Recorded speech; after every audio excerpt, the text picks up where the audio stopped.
penuh drama. Itu dia yang terjadi di seri pembuka Formula E musim 11 di Ypres, Sao Paulo. Banyak poin menarik di seri ini, dari debut Gentry Ivo yang menjanjikan, adanya insiden langka, hingga comeback berkelas. Kami akan mengulas segala hal yang terjadi di Brazil akhir pekan kemarin. Ypres, Sao Paulo jadi balapan perdana untuk mobil Gentry Ivo. Memiliki desain bodi baru, ban baru, dan kemampuan penggerak all-wheel drive di tenaga attack mode 350 kW. Gentry Ivo adalah jawaban dari masalah yang ada pada Gentry. Dari Sao Paulo kemarin, kami setuju kalau mobil ini kencang dan peningkatan performanya cukup terasa. Bukti pertama ada di kualifikasi. Lap time pole position di Sao Paulo dengan mobil Gentry Ivo hampir 3 detik lebih cepat dibandingkan Gentry. Lap time yang lebih cepat terbantu oleh ban yang lebih empuk dan penggerak all-wheel drive yang membuat akselerasi keluar tikungan lebih cepat. Dari segi balapan, mobil Gentry Ivo membuat attack mode kembali relevan. Di mobil sebelumnya, kombinasi antara ban yang keras dan kurang grip menyulitkan pembalap saat berakselerasi dengan attack mode. Efeknya, lap time-nya tidak beda jauh dengan tenaga 300 kW. Ini juga berarti attack mode tidak bekerja sesuai harapan. Dengan Gentry Ivo, perbedaan lap time yang jauh membuat efek attack mode kembali terasa. Kami ingin tahu pendapat kalian soal Gentry Ivo ini. Apakah performanya sudah sesuai dengan harapan kalian? Pembicaraan sepanjang akhir pekan di Sao Paulo berfokus pada Jaguar dan Porsche.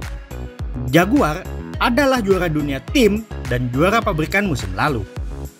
Sementara Porsche menyiapkan balas dendam atas kekalahannya dari Jaguar musim lalu. Pada sesi free practice, Porsche ungguli Jaguar yang kesulitan menentukan setelan mobil yang tepat. Keunggulan Porsche berlanjut sampai kualifikasi, di mana kedua mobil Porsche lolos ke duels, sedangkan Jaguar terhenti di fase grup. Nick Cassidy kurang 0,1 detik untuk lolos ke duels dan harus puas start dari baris kelima.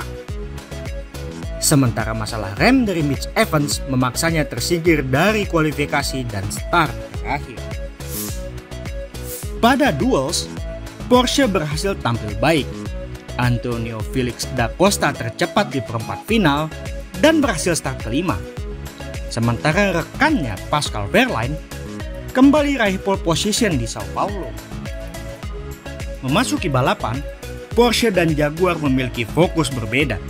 Mengingat Porsche hanya perlu bertahan, sementara Jaguar harus berjuang ke depan. Pada balapan ini, Porsche menggunakan strategi attack mode 2+6 menit dan langsung dihabiskan di pertengahan balapan. Berbeda dengan Jaguar yang memilih strategi 4+4 menit untuk attack mode-nya dan mengulur aktivasi kedua. Porsche mungkin menebak balapan akan lancar dan langsung menghabiskan attack mode dengan upaya untuk menjauh dari Jaguar. Namun rupanya red flag keluar dan keunggulan jadi berbalik karena Jaguar memiliki sisa satu attack mode. Jaguar pun mengaktifkan attack mode kedua setelah restart, dan setelah itu balapan jadi adu otot bagi Porsche dan Jaguar. Namun sayang, persaingan papan atas ini tidak bertahan lama karena pada lap 30, Nick Cassidy dan Pascal Wehrlein bersenggolan dan menyebabkan red flag kedua. Setelah restart kedua pun dan memasuki lap tambahan, Mitch Evans yang memimpin berhasil menahan Antonio Felix da Costa hingga finish. Mitch Evans tampilkan performa menakjubkan di Sao Paulo kemarin.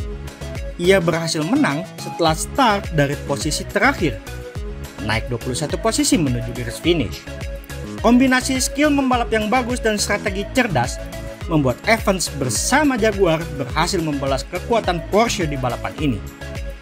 Akankah ini jadi sinyal bahwa perang Porsche dan Jaguar kembali berlanjut di musim ini? Antonio Felix da Costa, walaupun harus puas finish kedua, ia berhasil membuktikan bahwa dirinya masih punya kelas. Strategi Porsche juga hampir sukses. Andaikan red flag tidak terjadi, maka Porsche akan lebih unggul dari Jaguar. Dan jika insiden dengan Nick Cassidy tidak terjadi, bukan tidak mungkin Pascal Wehrlein akan menemani Da Costa di podium. Setidaknya itu menurut tim prinsipal dari Porsche, Florian Modlinger. Nissan terganjal overpower. Menyusul terjungkalnya Jaguar, terutama di kualifikasi, Nissan mendadak jadi saingan terdekat Porsche untuk balapan di Sao Paulo. Ini bukan tanpa alasan. Potensi mereka sudah terlihat sejak free practice pertama, di mana Oliver Rowland jadi yang tercepat di sesi tersebut. Dan kedua mobil Nissan tentunya tembus ke fase duels kualifikasi. Namun sayangnya di balapan, nasib Nissan berubah. Kesalahan pada sistem kontrol mesin mereka membuat tenaga mobil mereka melebihi batas alias overpower dan langsung diganjar oleh drive-thru penalti. Oliver Rowland yang sempat memimpin setelah restart pertama harus mundur ke posisi terakhir di garis finish. Norman Nato walaupun bisa kembali ke posisi 6 di akhir balapan berkat strategi mengulur aktivasi attack mode kedua, namun ia diganjar penalti 5 detik pasca balapan karena tidak mengisi grid dengan tepat saat restart pertama. Nissan pun mengakhiri Sao Paulo di posisi 13 dan 14 tanpa poin. Masalah overpower juga dialami oleh customer Nissan, yakni McLaren. Mereka juga dihukum drive-thru penalti karena masalah ini. Namun berbeda dengan Nissan yang tidak raih poin, McLaren justru berhasil bangkit dan amankan finish keempat dari Sam Bird dan finish ketiga dari Taylor Barnard. McLaren berhasil memanfaatkan kondisi red flag untuk merapat serta baru mengaktifkan attack mode kedua setelah restart pertama. Dari hasil balapan tim bermesin Nissan, nampak bahwa jika strategi dan kondisi balapan mendukung, Nissan punya potensi untuk bertarung di papan atas. Bicara soal Taylor Barnard, capaian finish ketiga miliknya di Sao Paulo ia raih setelah start dari posisi ke-16. Ini juga menempatkan dirinya sebagai pemegang rekor podium termuda dengan usia 20 tahun 109 hari, mengalahkan rekor sebelumnya yang dipegang oleh Daniel Abt saat berusia 22 tahun pada Prix Miami tahun 2015. Ada kejadian yang tak biasa di Sao Paulo Prix kali ini yang menyebabkan red flag pertama terjadi saat balapan. Mobil Andretti milik Jake Dennis alami masalah teknis yang membuatnya harus menepi di tikungan pertama. Umumnya, kondisi ini mengharuskan safety car keluar, namun balapan langsung dihentikan.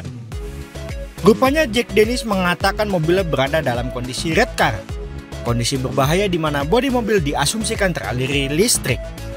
Jika kondisi ini terjadi, balapan akan dihentikan dan mobil harus ditangani secara khusus. Bodi mobil tidak boleh disentuh langsung. Untuk itu, digunakan karpet dan sarung tangan berbahan karet untuk menangani mobil. Untuk info selengkapnya soal kondisi ini, sempatkan untuk melihat postingan kami soal red car di media sosial kami. Demikianlah sedikit ulasan dari kami soal apa yang terjadi di Prix Sao Paulo. Apabila kalian menyukai konten ini, jangan lupa untuk tekan tombol like dan subscribe ke kanal YouTube Formula Gledek. Jangan lupa juga untuk main ke kanal sosial media kami di Facebook dan X. Untuk itu, kami cukupkan sampai di sini dan sampai jumpa di video berikutnya.